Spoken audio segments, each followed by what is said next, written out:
Pra fazer o menininho, gente, eu vou fazer aqui, então, um shortinho. O tecido que eu tô utilizando aqui é a malha. Eu tô utilizando só mesmo por causa da cor, que ele parece um jeans e eu achei ele bonitinho. Mas você pode tanto fazer um feltro também, como algum tecido que não desfia. Se você quiser também tá utilizando molde, costurando na máquina, você pode fazer na máquina também. Eu vou fazer aqui na cola quente, pra gente ver como que fica na cola quente, ó. Eu vou aproveitar que essa malha aqui não desfia. E eu tô colando aqui, ó, direito com direito.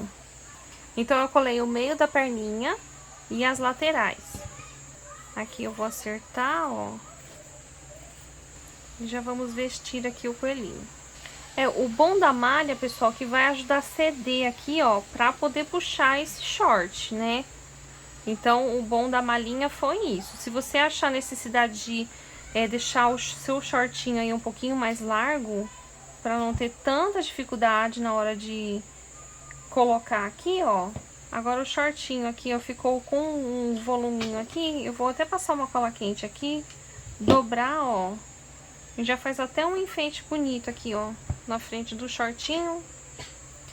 Peguei a tirinha do próprio tecido e vou colar aqui, ó. Uma gota de cola. Olha como é fácil de fazer. Acho que eu vou colocar até cruzadinho aqui atrás pra ficar mais bonitinho, ó. Corto o excesso da tira. Cortei a olho mesmo essa tira, pessoal. Só medi mais ou menos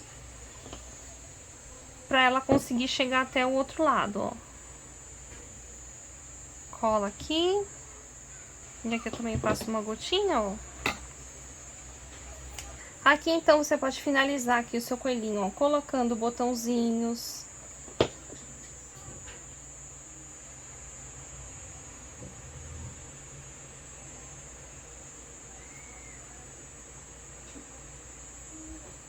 Olha só, gente, aqui, ó. E colocando uma gravatinha também, olha que bonitinho.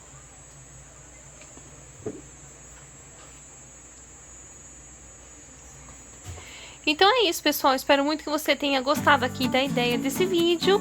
E se você quiser ver enfeitando esse coelhinho como menininha, fica ligadinha aí que no próximo vídeo já vou ensinar vocês a fazer o vestidinho.